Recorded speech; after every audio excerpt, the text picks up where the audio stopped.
Shalom, Yahawah, bahasham, Yahawashi, bahasham, double honors to the elders and apostles of great millstone that rule well, and may bring this word and doctrine, and shalom to the elect.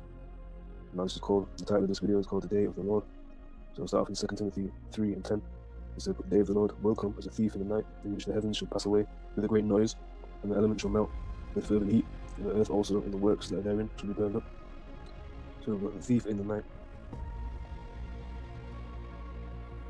This is the book of 1 Thessalonians 5 and 1. It says, But of the times and the seasons, brethren, ye have no need that I write unto you, for yourselves know perfectly that the day of the Lord so cometh as a thief in the night. When they shall say peace and safety, and sudden destruction cometh upon them, as travail upon a woman without child, and they shall not escape, and wait to death. It talks about, in the which the heavens shall pass away with a great noise. Let's talk about that noisome sore, that great plague. This is Psalm 91 and 2. I will say of Yahawah, Yahawashi, he is my refuge and my fortress, my power, in him will I trust. Psalm 91 and 3. Surely he will deliver thee from the snare of the fowler and from the noisome pestilence. That's a noisome pestilence, a great striker that wasteth to destroy.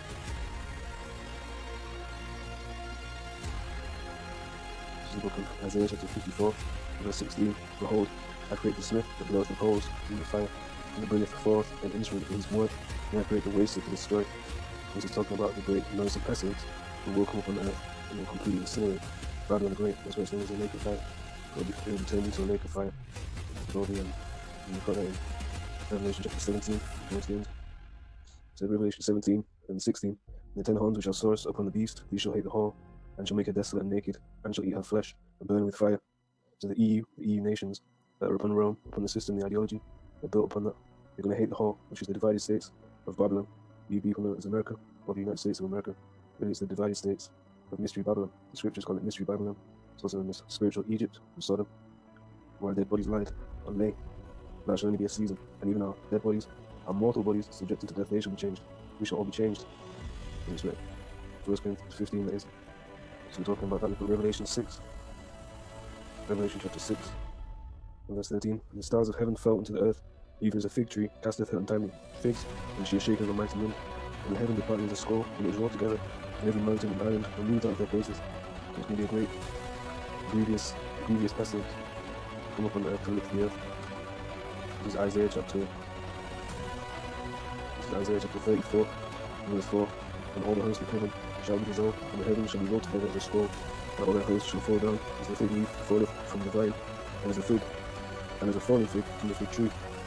For my sword shall be bathed in heaven, behold, it shall come down upon the Idumea, and upon the people, and my curse and judgment. Since the sword in the Yahawah is filled with blood, it is made fat with fatness, and with the blood of lambs and goats, and with the fat of the kidneys of rams, the Yahawah, bahasham, Yahawashi, at the sacrifice and brother, and the slaughter in the land of Idumea. That's what the words Esau set themselves up today. In 2 Corinthians chapter 1, verse 14. Sorry, 13. For we write none other things unto you than what you read or acknowledge, and I trust that ye shall acknowledge even to the end. As also ye have acknowledged us in part, that we are your rejoicing, even as ye also are ours in the day of the Lord Yahawashi. You have 1 Corinthians 5 and 5. It says, To deliver such a one unto Satan for the destruction of the flesh, that the spirit may be saved in the day of the Lord Yahawashi, proving that flesh and blood cannot inherit the kingdom, because we will be changed, and we will read that. 1 Corinthians 15. I will start 1 Corinthians 15 and 25. For he must reign till he hath put all enemies under his feet. And that includes all governances. Yahweh shall put down all governances. The last enemy which shall be destroyed is death. 26th verse. For he hath put all things under his feet. When he saith all things are put under him, it is manifest that he is accepted, which did put all things under him. And when all things shall be subdued unto him, then shall the Son also himself be subject unto him that put all things under him. The Yahawah may be all in all. And so that Yahawah but he gave the power to Yahawashi, and then to rule Yahawashi, as he shall rule with power over the nations. Like Psalm 2, Revelation 2. And you have this, the prophecy that's happened before. Malachi chapter 4, verse 5. Behold, I will send you a liar, or Elijah, the prophet, before the coming of the great and dreadful day of Yahawah, bahasham, Yahawashi. And when is this fulfilled? He said, 6. And he shall turn the heart of the fathers to the children, and the heart of the children to their fathers. That's who will smite the earth with a curse. And that started with Ababilis. And that was in the first. Well, you had I can't remember the brother's name, or the elder brother's name, but someone that was a contemporary who used to be around that time. And he said, yeah, it's not from the New Testament, but it's quite different to the Christians. You know, what's that? That's where you get a lot of the milk of the understanding of what we have today. So go to Zephaniah chapter 1. Start 14. The great day of Yahawah is near, and is near, and hasteth greatly, even the voice of the day of Yahawah, bahasham, Yahawashi, the mighty man shall cry there bitterly. And these are all signs. You have people saying, well, people have been saying this forever. It's made manifest even more in this time, day by day. As our faith is strengthened, according to the word of Yahawah, bahasham, Yahawashi, it becomes all the more clear. They're gonna try to push that peace mark, which is Revelation 13 and 16. I don't want to say too much because YouTube's watching, but we're also watching. This is Obadiah chapter 1 and 15. For the day of Yahawah is near upon all the heathen, all halalyam, meaning the nations. As I was done, and shall be done unto thee, thy reward shall return upon thine own head. So if you've done good, you have nothing to worry about. You don't have to worry about. Like as you gave to the chosen, that will be done unto you. So if you've been learning, as understanding as portrayed, don't worry about. 2 Corinthians 15 and 21. Like as they do, give they stand to my chosen. So I do also in recompense in their bosom. Thus saith Yahawah, the one power. Bahasham, Yahawashi. You have Joel, chapter 2 and 31. The sun shall be turned into darkness, and the moon into blood, before the great and terrible day of Yahawah come. There's a million and Acts 2 and 20. So the sun shall be turned into darkness, and the moon into blood, before that great and notable day of Yahawah, Yahawashi come. And I think we looked at Revelation 6 and 13. Also after 6 and 12, no, didn't read that. 6 and 12, and I beheld, when he had opened the sixth seal, and lo, with a great earthquake, and the sun became black as sackcloth of hair, and the moon became as blood. These are all things that were revealed unto John on the island of Patmos. That's it. And Joel, Yahawah, if I'm not mistaken, in Hebrew.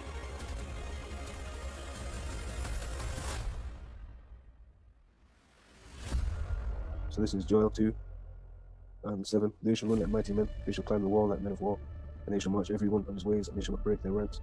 That's talking about the ICBMs, intercontinental ballistic missiles, and known as men of war. They're part of the Lord's army, if you like. We start that in the first chapter.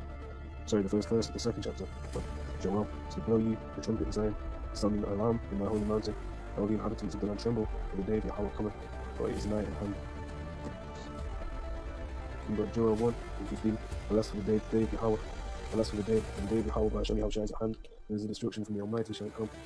And these are things we have spoken about. And we read that, Isaiah 34 and 8. For it is the day of Yahawah's vengeance, and the year of recompense for all the controversy of Isaiah 1, or Isaiah, being a monument, and being named a monument, and looking at listen into the nations and the proverb and the byword of the word.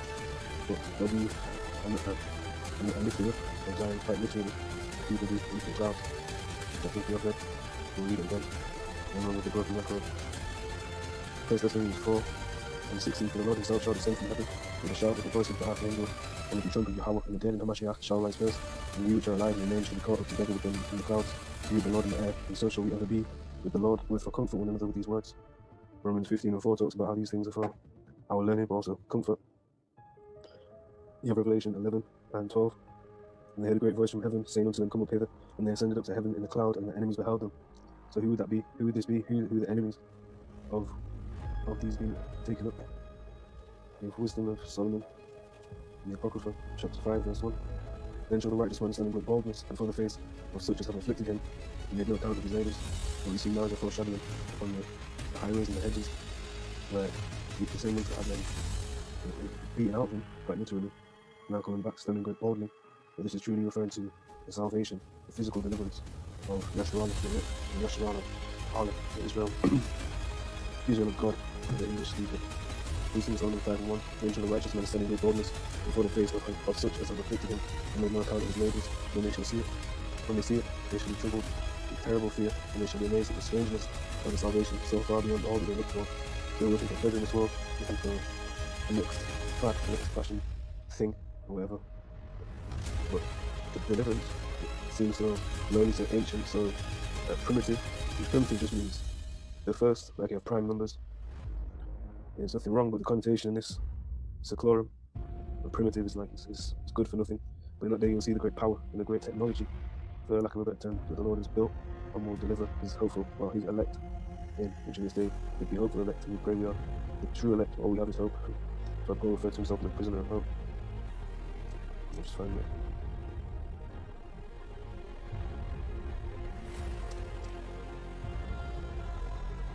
So he said he's a prisoner of Yahawashi. Prisoner of hope is from Zechariah. So this is Zechariah chapter 9 verse 12. It's a tip, maybe. This is Zechariah 9 and 12. Turn you to the stronghold, be prisoners of hope, even to today, though I declare that I remember double into thee. When I have bent Judah for me, filled the bow with Ephraim, and raised up thy sons of Zion against thy sons of Greece, and made thee as the sword of a mighty man.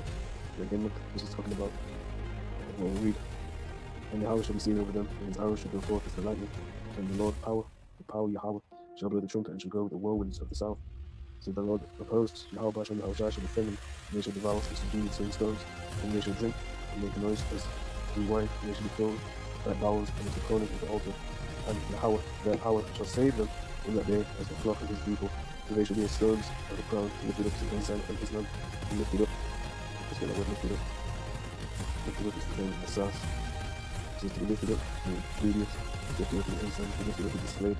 And what's that? That's a monument, that's Zion, being lifted up. How great is his goodness and how great is his beauty. Corn shall make the young men cheerful, and new wine and maids. And you see how Judah, Yahawah, and Ephraim, Apparayam, will be delivered together, and then collectively in Zion, and that monument will be lifted up to be put together, just as the tribes will be put together, and that's going to the chart. Ezekiel 37, it will be delivered, and people will be shown. They'll be in the hands of the prophets, just as the king's heart is in the hand of the Lord. You have people walking on literal sticks, edging it on. It's also referred to as wood, but we understand what that's fulfilled as. But anyway, we've got Ephesians 3:1. For this cause I, Paul, the prisoner of Yahawashi HaMashiach, to the Gentiles. And you understand the Gentiles, which is another topic. It's talking about the Israelite foreigner. They're the ones that will join together, and then they will take those captives whose captives they were. And that's again the fulfillment of Apparayam, Wah, Yahawah, Wah in the Hebrew meaning and. We come back together. That's that wild olive tree, which is also referring to Jews and the northern kingdom. It's the fulfillment of the Israelites and the Israelite stranger becoming one again. So this is concerning the day of the Lord. I pray it was edified. And to benefit from the Lord with it, giving all praises to Yahawah, bahasham, Yahawashi, bahasham,